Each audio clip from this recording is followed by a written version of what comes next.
Hey guys, and welcome to another episode of Two Gay Peas in a Podcast. I'm Matt. And I'm Bevan. And in this podcast, we like to challenge our ways of thinking, to open our minds and to spread light through honest and open conversations. Now, this week we're chatting with Adam Cox. Adam is a trainer, mentor and coach for single gay men. Adam helps gay men to let go of their past, to heal, to gain clarity on what they truly want, and empowers them to launch into confidently creating a life that is aligned to their heart and soul. He helps us to love the person that we see in the mirror, to speak and act with authenticity, and to courageously go after what we want. Welcome to the podcast, Adam. Thank you so much for having me. You're welcome. I love that courageous part. I love it. Yeah. Courageously going to it. It's so good to have you here, mate. I was saying to Matt, I was listening to you on social media, probably over the last 2 years, I think, maybe 2 or 3 years. And what grabbed me in the beginning was your bio really grabbed me very quickly, where it says, sick of scrolling through Grindr for a casual fuck, attract kind and respectful men instead. I'll show you how. Yeah. So if there was ever a tagline, that was a tagline. That was it. No. That was it. And we'll have to explore that in some more detail in the chat today about the apps and all that, because, they can really swallow you. But Adam, I suppose we could start a way back, I suppose. We'd love to know what has led you to this point of mentoring and coaching and helping gay men through the struggles that gay men do go through. I mean, where could we start? I would start probably first of all with, probably just school, like grade 1, almost feeling like I was dumb and stupid and not feeling like I could ever fit in. And I had not a really pleasant experience throughout school, from a friendship kind of point of view, but also through schooling. And this kind of, continued to catapult a little bit. Same sort of thing continued to happen as I got into, high school. But then I was sort of facing off with, being gay. And I didn't notice it at the time, but there was a huge amount of internalized homophobia that was running into my system, a lot of shame that I was holding on to. And this then catapulted into a world of, exploring what that was all about. And, once I opened myself up to, being gay and exploring what that entailed, then there was a lot of parties, a lot of drugs, a lot of alcohol, a lot of sex, did all the things that a lot of gay guys do, and did it very, very well, had a lot of fun. But I was also chasing something. I was chasing a deep level of acceptance, of love, of just really wanting to be connected. And the more I did this stuff, the more disconnected I felt. And I had to continue to have more and more and more of it. So I eventually decided that I needed to do something a little bit differently.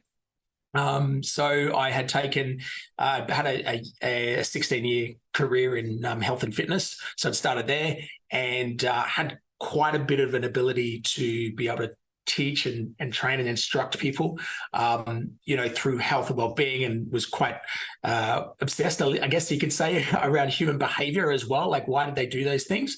And then it just catapulted into this. It just continued to snowball effect. And then this landed, and I was like, oh, this is the thing that I was here to do, right? Why don't we go back then? I know that it's interesting exploring some of those earlier years, because what we go through in school really defines who we are in those important years when we're working out who we are as a person, as an adult.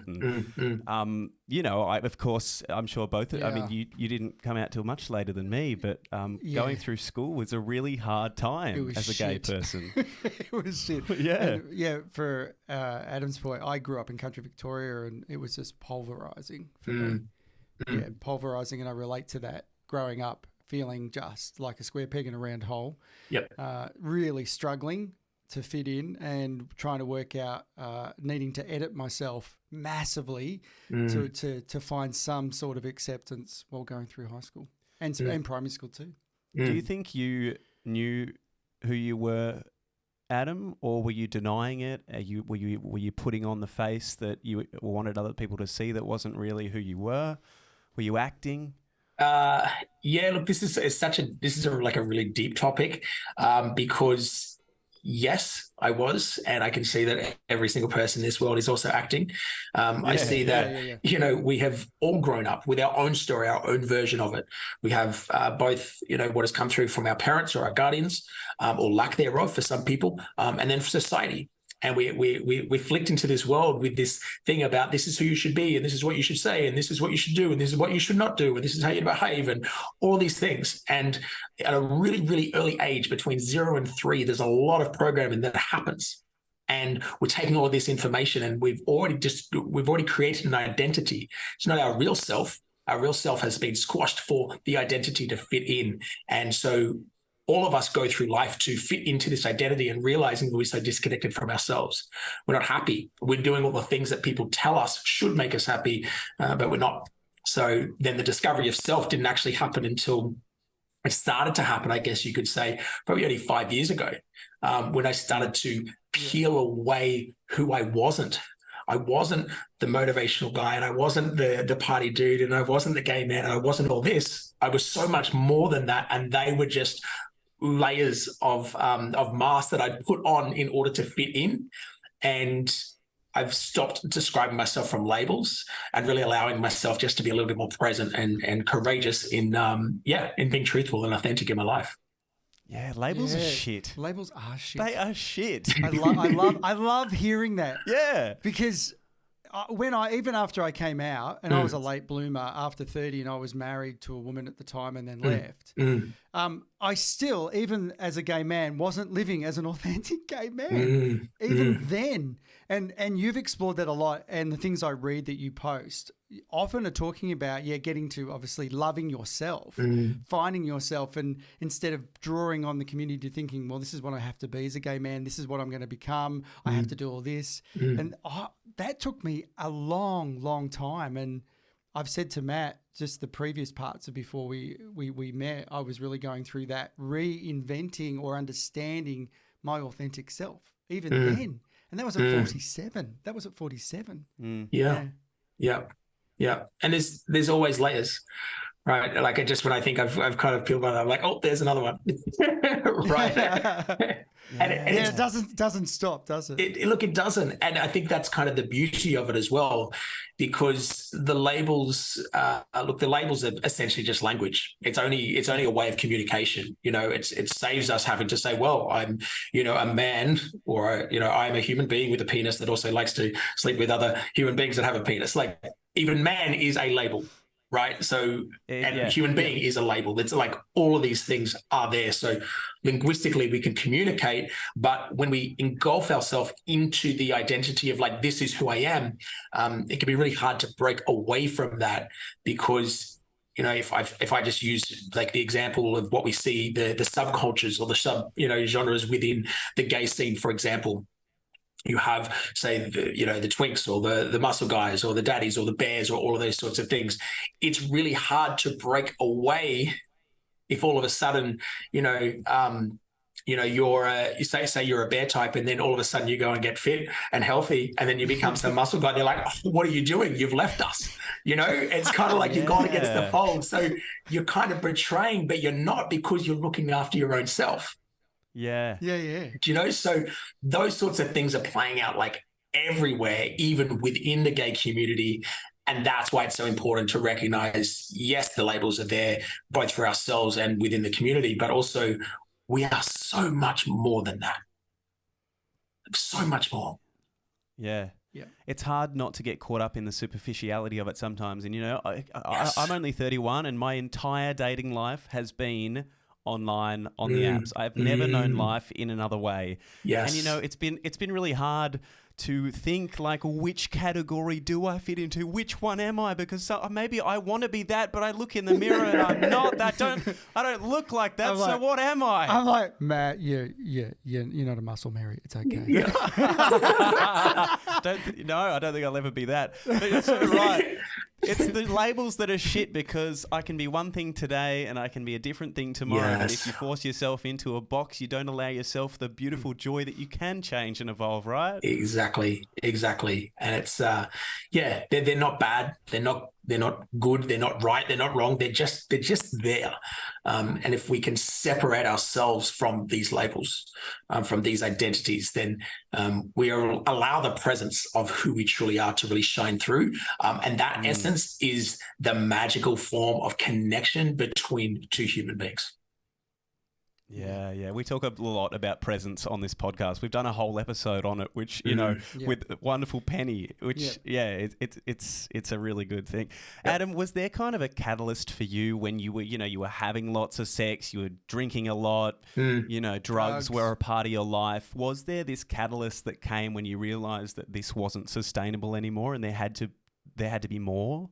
There was a few. There was a few. I remember one Monday morning, and I had been out with a mate, and we were walking back up Oxford Street in Sydney with a pocket full of drugs. About 8 a.m. and there was suits, all going into work and like buses full of people and everything like that. And I just looked and I was like, oh my God, like this is like, this is it, like done. And I from that point, it was, I left Sydney. That's when the journey probably really started to begin. I mean, there was lots of stuff that was happening even before then, but that was a major turning point, one of the major ones. And then not long after I came back to the Gold Coast, I decided also to stop my career as a DJ and music producer because I was doing that as well. And that was just getting me out of the environment where drugs and parties and sex were so prominent, and put me into a position where I'm like looking at, a Saturday morning and I've had 8 hours sleep and I'm waking up and feeling fresh. Like, what's going on? It was so new for me, but I had to create a life that was outside of that. So that was a big turning point. That would have been, did it feel pretty isolating doing that? You would have left a lot of people and friends. Did you need to have to do that and disconnect from people? Yeah. Like I have probably maybe 3 or 4 people that have been through life with me from that point that are still really, really close. I disconnected from a lot of people.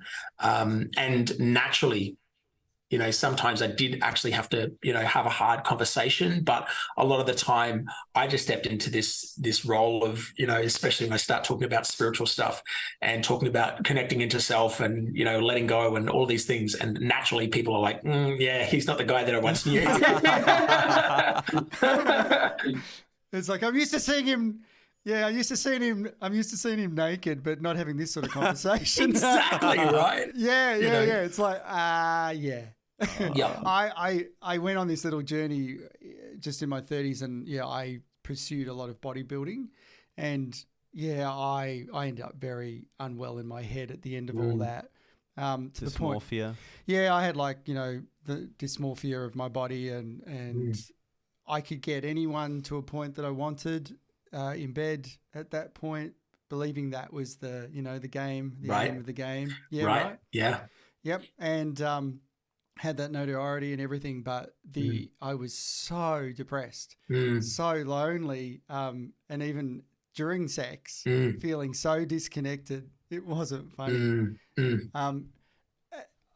People leaving and going, oh wow, yeah, it was great. Lying. So you do the whole, it was so amazing. Yeah, it was great. It was incredible. And then the door closes and you're like, I feel so empty. The emptiness. I know. It's just like, what did I just do? What is it with us humans having to say that just to be like the people pleaser in us? Yeah, it was amazing. It was great. Shut the door. Cry. Cry. Slide down the door. Cry. What is that? Yeah. Well, it's conditioning, right? We don't want to, we have been taught for a lot of people, especially in our culture, we've been taught to internalize our own thoughts, and we only say the nice things, right? Yeah. We don't say the truth because, that's going to hurt someone. So don't say that. You won't, worry about what other people think. And unfortunately, whilst it does help us in the situation, it actually doesn't help us long-term because we're avoiding truth. And unless we are willing to face off with truth, we cannot change. Right. And that's comes down to every single situation. You walk away from that and they're like, how was it for you? And like, you know what? It's fucking terrible. They'll be like, what? Well, now you've got a difficult situation, but that difficult situation is actually can have a beautiful effect because it can lead into change, right? It might be like, oh, I finally acknowledged it. What am I doing? Because even after you mentioned, Bevan, that emptiness, you get to the emptiness, guess what you do again? Oh, I'm going to go for another one. Right? It's like repeat, you know? Oh, yeah. Yeah, it was repeat, all right, until I got sick. Until you're gorging yourself on food. It's the same. You're gorging yourself on sexual pleasure. Mm-hmm. And I don't know if we've talked about this yet, but I distinct between joy and pleasure are two very different things. We can just go for pleasure's sake, but joy often comes from the giving and acceptance from self out to others instead of wanting something that's external. And I think, I got to my point where I just realized that pleasure was making me really sick. Yeah, and it was that I was missing that joy.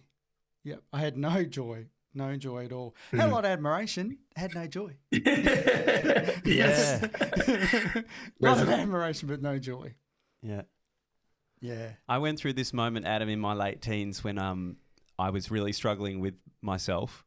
And I was like binging on cannabis and binging on alcohol a lot I suppose a lot of people do that in their college years, but I was using a lot. I had this one experience. I remember going over to Bruny Island in Tasmania. You'll know that Bruny Island with some guys. They weren't even really my friends, but I just knew that they had a lot of weed. So I went over with them and we watched Underbelly and were just like bonging one after the other all weekend. And I think back on that weekend, I'm like, what was I doing? It was and I had this one experience too when we were camping and I was drinking so much that I was paralytic and I fell off this little rock cliff down onto a riverbed. And I don't know how long I was there, but my cousin came and found me and, I could have died. And it's because it was such an escapism for me at the time because I was in such a bad headspace. But that was a catalyst. It was not long after that I moved in with my dad. My life changed. I came out a couple of years later and, that real self-discovery journey began. But that was definitely a catalyst for me too. That's huge. Yeah. Yeah. Huge. Why don't we get into talking about the apps? Sure. I mean, they're a big part of gay culture. Yeah. How do you feel about them? I think gay apps are apps. I don't think they're bad, and I don't think they are wrong or they shouldn't be used. I've had positive experiences on it. I've had not so positive experiences on them. The real question around apps is not about the app in itself, but it is the state from which a person is choosing to use the app. That's where the damage comes in. If you use the app from a space of isolation, of loneliness, of desperation, of not enoughness, then all you're going to get is an experience that's going to mirror that back to you, right? There's the chase. That's part of the male wiring of the chase, the catch, and the reward, right? It's in the hunting, excuse me, that sort of stuff happens definitely in the gay world because now we've got two men. We don't have the whole part of so much around safety with women. Safety is still important massively, but there's not as many barriers there because we can send a message like, hey, you want to get dick sucked? And the guy goes, yep, sure. And it's on, right? Yeah. Like that's how quick it can happen. So there's that goes on there and people are spending too much time. And this is a generalization here, but people are spending too much time on an app searching for something external to make them feel better or make them feel complete or to find a partner, but they haven't even looked in the mirror and found themselves yet. They're not willing to look at the shit that they've been denying about their own life.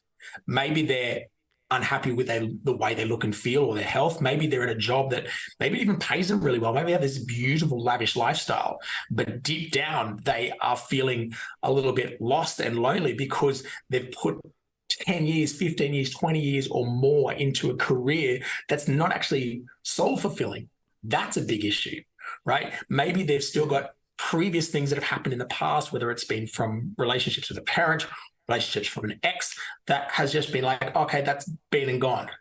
I deal with it. The way they deal with it, drink, smoke, fuck, work, exercise. We're just going to keep suppressing. But that is still the emotional residue that is living inside. And that is triggering the way that they think about themselves, right? So unless you address that stuff, then your experience in the apps will typically not be a positive one, right? That's a general thing. So I'll give you an example. So I've used apps on and off over the course of the years in many different circumstances. And it must have been, it was last year sometime. It was probably, I think it must have been like October. And I'd been on apps for, 12 months or so before that. And I'd had this like great weekend and, gym and markets and like all these really cool things. And I had a nap on the Sunday afternoon and I woke up, right? And I'm feeling super aligned. And I get this intuition, right? I get this download and it's like, download Grinder now. I was like, what? I was like, well, no. And I was like, I could feel it. It was like this thing. It was like, download it. I was like, this is messed up, right? Like what's here? Anyway, I downloaded it. I was in a really good feeling space, like probably the best that I'd ever used it. Downloaded it. I have a profile, but obviously not active. Just re-engaged with that. First guy, top tile, top left-hand corner. And he's like, hey, man, how are you? Boom, within 20 minutes, we're on the beach having a walk. Ended up having an incredible, like physically intimate experience, but there was a lot of depth there. And I was like, wow, that was like the best, the best hookup I'd ever had. But because it was coming from such a higher space, the experience as a whole was just, it was so much better. It was so much better. So, I could tell you some horror stories as well, but that was just one example. And that's when I realized I was like, well, yeah, like I kind of had that kind of perception around it already, but to have that confirmation and for things just to happen so smoothly and I didn't waste time or anything on it, it was pretty powerful. It's so amazing when that happens. We've had those experiences as well. Look, sometimes we involve others in our love, and it's often the most spontaneous times when it's the absolute best, the most memorable. We have the best connections. We make the greatest friends, rather than like, all right, let's have a look. Yes. Okay, what's, this guy, maybe, he said hi, and when it feels really forced. It's like, what are we doing? Yeah, when you're trying to make something happen, it's terrible. But you were clearly coming from a place where you hadn't been on the apps, you hadn't been constantly looking for a long time. It just happened, and it was a really wonderful, because you were in a really good place. Yeah, and that's it. And that's and I'll reiterate that point that I said before, like, and this is for anybody that's listening that might be using the apps, first thing, don't make it wrong. It's such a natural thing that we want to do. We want to connect. But the question that I ask all the time, and I say this with all my clients that I work with as well, is like, is it working for you? Like, are you actually enjoying the experience of being on Grindr or Scruff or Tinder or Squirt or whatever it is that you use? Right? Are you actually enjoying it? I mean, do you feel lit up by it? Not by the result, right? Not by I got someone and I got, 10 minutes or half an hour of satisfaction, whatever it is, but the whole journey, right? Because people will sacrifice precious moments of their life for a small reward. And that's where unhappiness comes in. That's where people start to lose dissatisfaction with themselves. That's where people get into a loop because they're selling themselves short. Yeah, man, that's powerful. Is that landing? Yeah. That's powerful. I can remember with my previous partner, we were in London and visiting friends, and we're in the middle, and we hadn't seen this person for like 15 years, and their phone went off, and they got a booty call, and they got off and left, and I have never forgotten that 5 minute, whatever he's going to get, 5, 10, 15, I don't know, 40 minutes of the connection and the relationship with his friends, he totally sacrificed. You guys hadn't seen each other in 15 years and he up and left. Yep. For that. And that, Adam, is the is the bad part of that person, of that power of running after that short-term gain and thinking that's going to fulfill. I mean, that just showed. Well, it's the so donkey bad. with the carrot on the end of the stick in front of it, right? It's like it's always trying to get it, but it never actually gets it. Yes. Yeah. Maybe it has a few nibbles along the way, but it never fully gets it. Yeah, sacrifice that time with us and connection and relationship and friendship for that. Yeah. Yeah. And this is pinned into the experiences of who we are, because, you look at, and I'll say again, from a general point of view, for gay men, it wasn't safe to be ourselves growing up. We were taught that, and this is, again, a societal viewpoint. Other people might have different viewpoints, but, being with another man conceptually, like that whole concept is wrong, right? So there's a whole pile of sexual shame that is living within gay men, consciously or unconsciously, right? Most of it unconscious. It's there. So this satisfaction to get there is like, oh, cool, chase it, chase it, chase it. That's all they know. We didn't have a safe role model to grow up, to talk about honoring ourselves and finding respect in ourselves and really coming to a space of loving ourselves and having high standards about the people that we interact with sexually. Like, that didn't exist, right? So it's like, it's easy to see why it happens. Doesn't mean it's a good thing, but that's where it comes from. It comes from the wiring, the existence, the shame, all the other bits and pieces that go along with it. And they just continue to pile up, pile up, pile up, pile up. And all of a sudden, now you're at 30 or 40 or 50, and you get, fuck, this isn't working for me anymore. Where do I start? Right? Where do I go? What do I do? Well, that's why I'm here. I was going to say. to help people navigate what they actually get to go and do from that point. Yeah. Yeah. Well, I mean, what could be some of the first steps, Adam, if where do we start? for people that are just, that is all they have is the apps and they don't know how to get out of it. What are some initial things that people could do? I mean, go cold turkey, or Yeah. Look, it's a really, really good question. The first thing that I would say to someone is find one person that is in your life that you love and you trust implicitly, and share with them your experience without sugarcoating it. Don't be like, oh, just like I get on the app sometimes and, it's not really working for me. That's like fucking bullshit. Like, I have realized that over the last 12 months, I have spent a grand total of 390 hours cruising through Grindr, and I have had 25 sexual experiences and they were all shit, or like whatever the thing, like get to the details.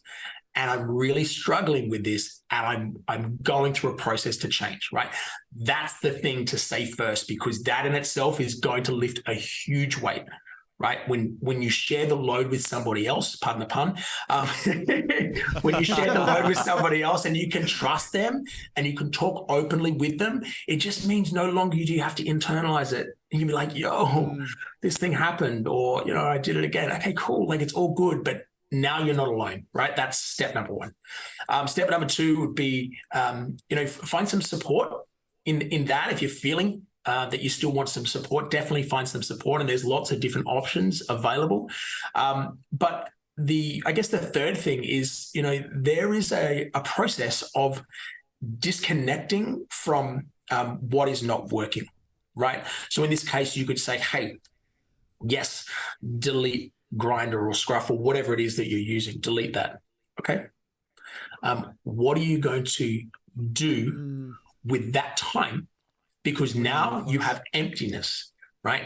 Now you have emptiness. Now emptiness is a fucking good thing. It's a powerful teacher, but it's uncomfortable as fuck. And if you're not prepared mentally and emotionally to be able to sit in that experience, be like, what now? Then it's going to become really loud, really, really, really quickly, which is why the support of someone who's been through that experience, someone that can guide you and nurture you and lead you through that is super important. But also, like, that's where the emptiness comes in. But also now it's like, well, what do you want to do? Like, what what have you been putting off in your life that you've been denying? Have you always wanted to try a sport? Have you wanted to lose weight? Have you wanted to pursue something new from a creative, essence, or you wanted to go and move, or if you wanted to even tidy up a cupboard? Like, it can be the smallest of things, but that is like the stepping stone to the next stepping stone. And when you lead from soul, and when you allow yourself to step one step, as soon as you push yourself onto that first stepping stone, the next one appears, right? This is not a mental journey. This is a soul journey. And that is the connection that people have been chasing. They've been chasing the connection externally because they haven't been connecting to who they really are. And once that is created and felt, it's like, you know what? I actually don't need that anymore. Right. Yeah. And you can do that with drugs, you can do it with alcohol, you can do that with sex, you can do it with porn, like same process. Doesn't matter what vice it is. I would say exactly the same thing time and time and time again. And then the next step from that is then like, let's go and start to have a look at the trauma that really created the thoughts and the emotional experience. Let's clear that out so that you can be free from those things that are leading you down that garden path. Amazing. And just that first step you talked about, just finding a constant in your life, a person that has been with you for a long time and really starting to open up to them. Yeah. It's amazing how powerful just that first opening up can be, and that can come out in a really emotional way. I mean, when I first started really getting into the nitty-gritty of who I was with you, it can lead to some really powerful emotional moments because it's stuff that's been bottled up for so long that you haven't been able to express before. Yes. And it's amazing. It's like a bottle top being blown off a bottle of champagne or something, It's like it'll all happen from then. So just taking that first step is incredibly powerful. We've been really blessed that the way we run our relationship in ethical non-monogamy, we have to have really honest conversations all the time, and we have to be really vulnerable. And it actually gets me quite emotional. Sorry, listening to that, it's actually got me quite emotional. Because it's really powerful. Yeah, it is. It's beautiful because it's such a beautiful thing to be known. And in my life right now, I'm so known for who I really am. Yes. And being vulnerable and to Matt in all ways, it is. If someone's listening and this is going, how am I ever going to do this? And it's so worth the pain. I mean, it's not easy. It's not easy. No, it's not easy at all. And for us on a daily, we do a daily check, and we're always working through this, but we know what the baseline is about our communication, our vulnerability, and having these discussions. And knowing that we're good within ourselves always as well, coming back to ourselves, checking in with ourselves. We have to be good within ourselves to be good with each other. That bit right there. Yes. Yeah, we do. We have to love ourselves. I loved the couple of years in my adult life in my mid-20s when I really got to know myself and I learned to love myself from so many years of feeling like a piece of shit. Yes. And there's like 6 more layers to come. Oh, totally. Probably 8 or 9. There's lots to go. Until the day we die, we can be better people till the day we die within ourselves. And for those that are listening, I'm nearly 54 and I've still got heaps to go. And that's the exciting part of it. It's not over. Yeah, totally. Like you're never too old. There's not a time where you're never going to be able to bring this back. We have every little living moment is a moment for change and to see a better day and to find that light. Yeah. Honestly, it's a year can be an incredible turnaround time. 6 months can be. It can be huge. The emotion for me when you were talking about go find that thing that you might want to do when you've got that space. After my long-term relationship, and I had a stroke after that sort of broke down, I moved down to the Mornington Peninsula and I spent a whole sabbatical for 12 months. And when I was having some counselling, the counsellor said to me, Bevan, it's time that you went and just grew your own garden in your own life. And he said, let people just think they're butterflies. Let them come to you. And I took that literally and I just grew a garden for a year. And the emotion for me is there because by putting myself first, realizing that I needed to grow me and then let everyone come to me. And my favorite saying, I think it was when we met, I was like, look, you got to get on the Bevan train because it's like I'm not getting on anyone else's train at this point. It's like I've come back to this amazing place of knowing that my train's cool and I'm not derailing my life for anyone anymore. Absolutely. I'm just not derailing it. We can link up carriages and we can become one train. It's true.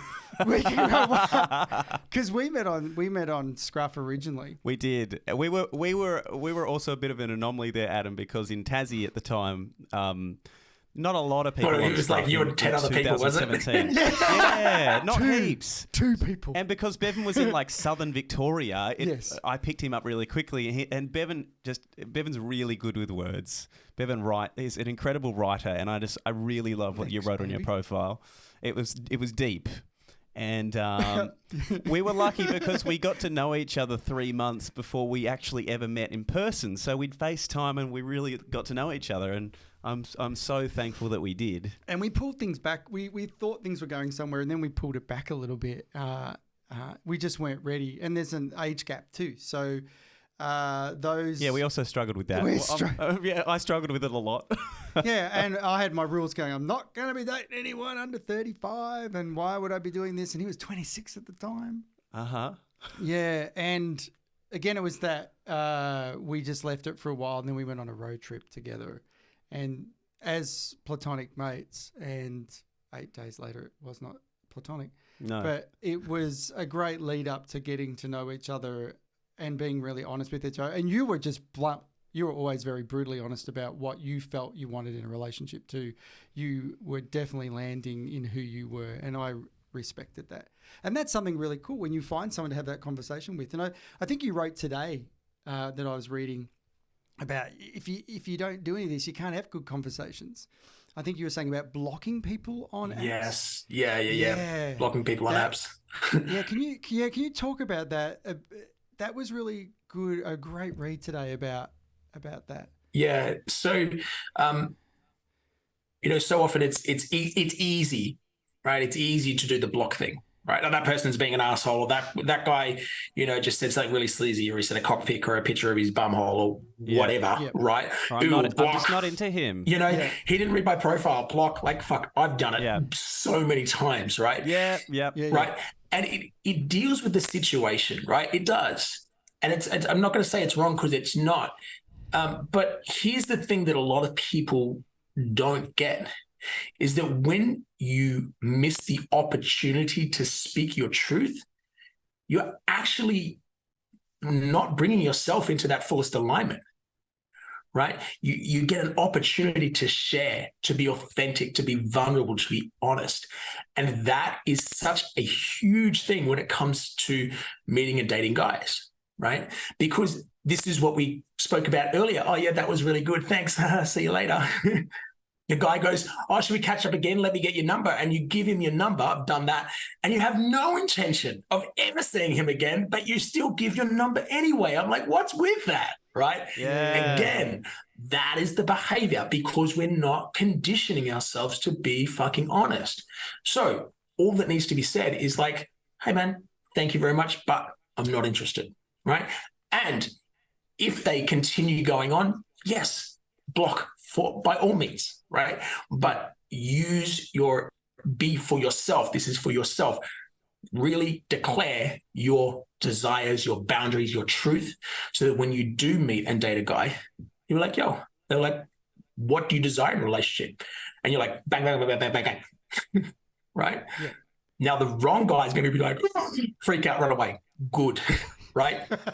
And I say this to people all the time. You want guys to run, and they're like, that doesn't make any sense. I was like, yeah, it does, right? If we think about the pool of gay men that are available, right? You want one guy, essentially, right? If you want a throuple, like that's your thing. If that's your thing, like fucking go for it.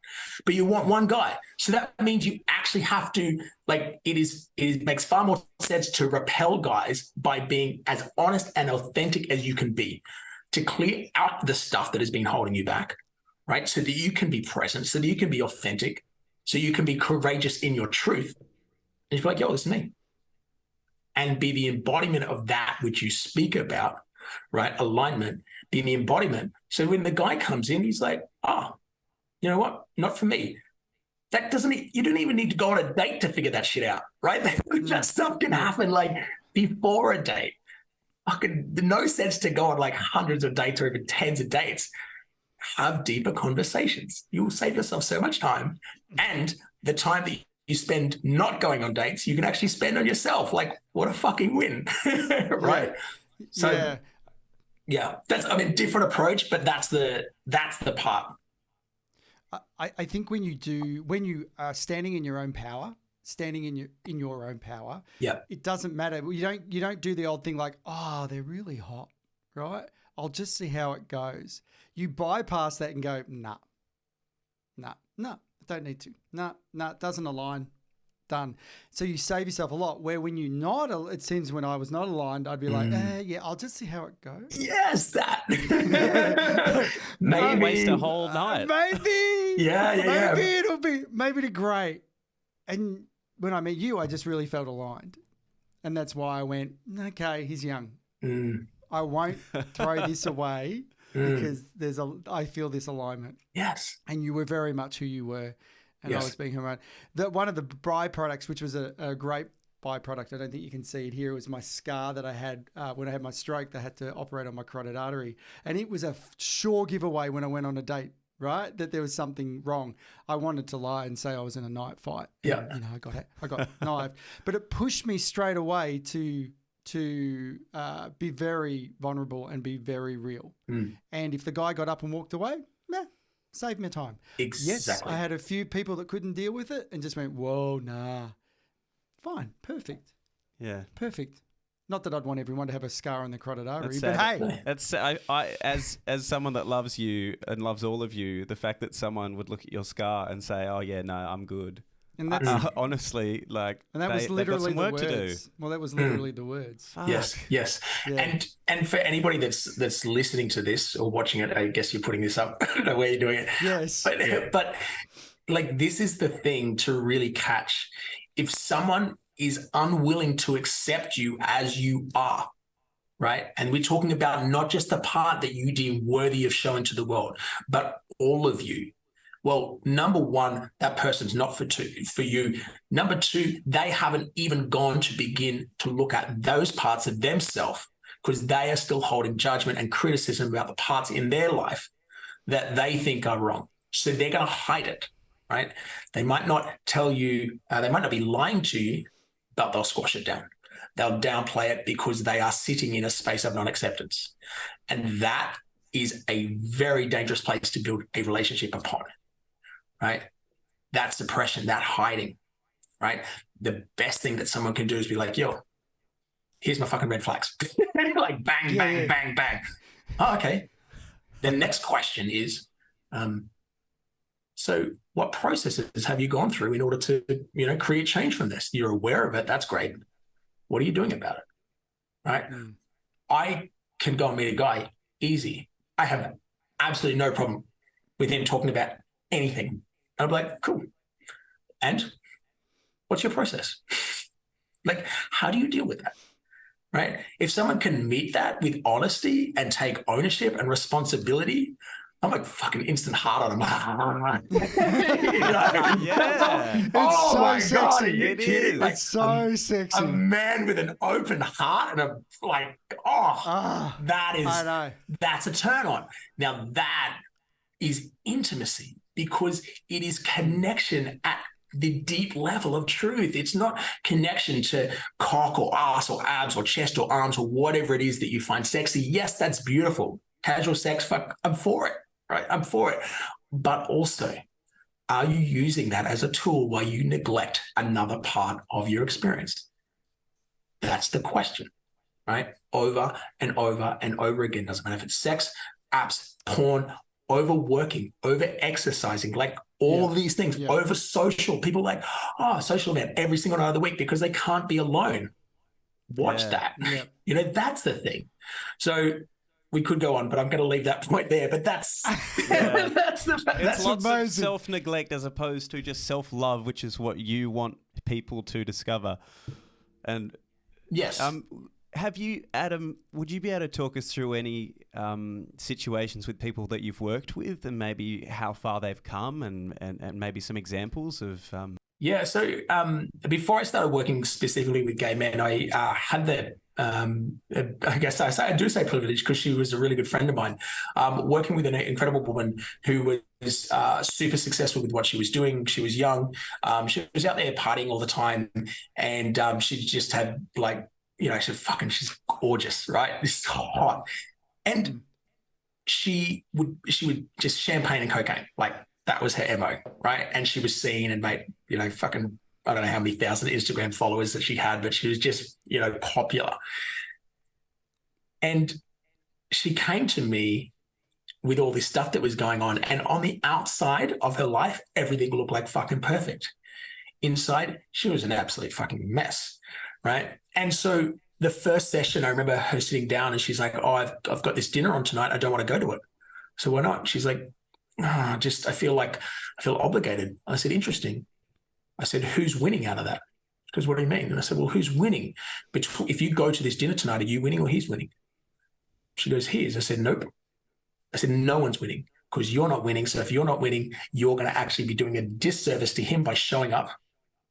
And then therefore you can't win. And this is your life. And she was having anxiety to even send a message to say, hey, I'm not feeling up for tonight. And it was the truth, right? It was the truth. That was the pinnacle moment for her because he came back and was like, yo, that's fine, right? Had to get rid of a toxic boyfriend. She had this self-talk that was just so negative and just, completely like pulling her off guard. She had some toxic friends, a whole bunch of different stuff. So we started to work piece by piece by piece. She'd signed up for 6 months with me. 3 months into it, she paid for another 6 months up front. She's like, yo, this thing's like game changing. Like, let's go. Right. And so in that 12, she ended up working with me for 12 months. In that 12 months, toxic boyfriend gone and complete, right? In a loving way, not a toxic way, which was going on. So that all finished up. She got to separate herself from using and abusing champagne and cocaine, right? If she really wanted to, she could, but she just wasn't choosing it anymore. She started to get rid of the toxic friends and started to create deeper, authentic connection with people, both friends and with even in stuff that was happening in her business. She realized that her job that she was in wasn't in alignment to her. She left the job. She found another job that felt really, really good. So she started doing that. She started a side hustle. She got back into dancing again. And I think it was just after we finished working, she met this incredible guy and they are due to get married and she's pregnant and about to have a baby, right? So this is like when she went in, like she did the work. We said, right, this is what's going on. Now, that in itself is like, I mean, that's the best one, right? Because she was willing to jump in and do that work over the course of the year. Absolutely phenomenal. But, even working with a guy last year, he worked with me for 3 months and he hadn't been on a date for 15 years. Right. Oh. And 15 years. And he's successful, really healthy, fit, like a lot going, can communicate, all these things. And I ended up having another session with him the other day. And he's like, didn't have so much of a positive experience, but he was back in dating again. And I was like, this is amazing, So it doesn't take a hell of a lot just to shift something because that's the momentum, right? That's all you need. Start to do that. It makes a big shift. Yeah. For anyone listening or watching, you can follow Adam on Facebook. And Adam, you post all the time. You post daily almost, I think, do you? Snippets, incredible pieces of bits, things that we can just read and feel inspired by on a daily. So, yeah. And your Instagram, what happened to that though? Where'd that go? Because you were on Instagram. Okay. Disappeared. Yeah, Instagram. What the fuck? No. Yeah. So what did you show? Nothing, right? Exactly. So Instagram shut my account down because I was promoting sex, apparently, and I was like, right. Well, yeah, I am, right? So fair, yes, I am. And I'm like, and this we could go into a really deep discussion about this, but I'm not even going there for now. But I just look at that, and that's for me just a sign of where the world is, right? Apparently, because I'm promoting sex, I'm not promoting like going out and fucking a whole bunch of random people. I'm actually promoting like harmonious, beautiful, intimate, like honest, connection. That's what I'm going for. Now, obviously, there's some level of non-acceptance to that, which indicates on a collective level, like, universal stuff. There's a whole bunch of people that still think that we can't talk about this topic, right? Yeah. When the very thing that brought that human being or collective of human beings to this earth was sex, an act of love. That person is here because of that.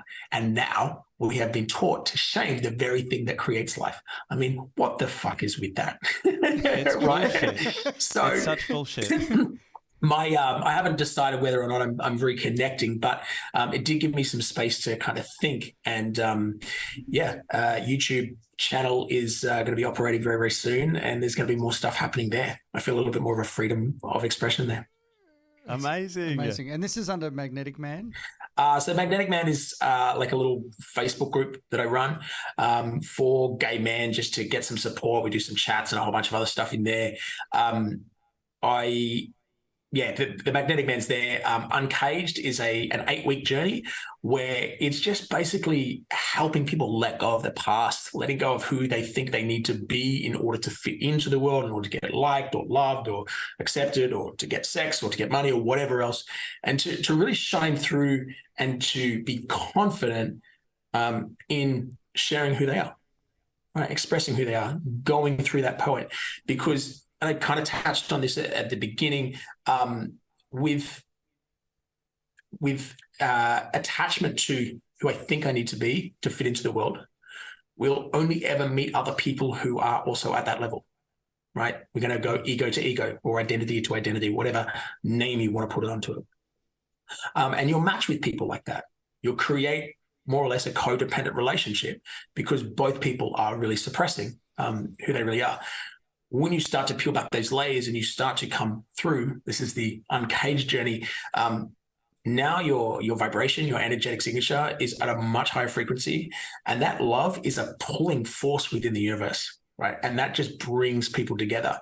And the beautiful thing is that I think really I want everybody to understand is that before we had apps, people used to go out and do shit they loved, and they would meet and fall in love. Like, isn't that fascinating? I wish I could have experienced that, a little bit of that. Well, I'm old enough that I did. Yes, right? That's the thing. It was so good. It was so good. And like the point of this is to not to say that we can't use the apps, right? For sure. If it feels in alignment and it feels good for you to do it, then yes. But if it's not, then yourself needs the work. So that's the whole journey for Uncaged. Magnetic Man's a part of it. There's other stuff that's coming through, but fuck, it's so exciting though. I love it. It is really exciting. So where people can get in contact with you, Adam? Where's the easiest way to get in contact with you? Best way to get in contact with me, head over to Facebook at The Cox Coach. Head over to Facebook and do that. Cool. COX. The not COX. COK. Yes. Not COCK. COX. Yeah, the Adam Cox Coach. Cox. We really appreciate having you in the pod today. I feel like we really could go on, and maybe we could do future podcasts with you as well. But yeah, we really appreciate talking with you today, mate. Thank you so much, fellas, for having me on. It's been a pleasure. Oh, that was so good. That was amazing. Yes, nitty gritty of being gay and the complexities of dating as gay men. I know, but how inspiring, yeah? Yeah, it was brilliant. Thank you so much for joining us this week, guys. As always, hit the like button, subscribe, and we'll see you next week.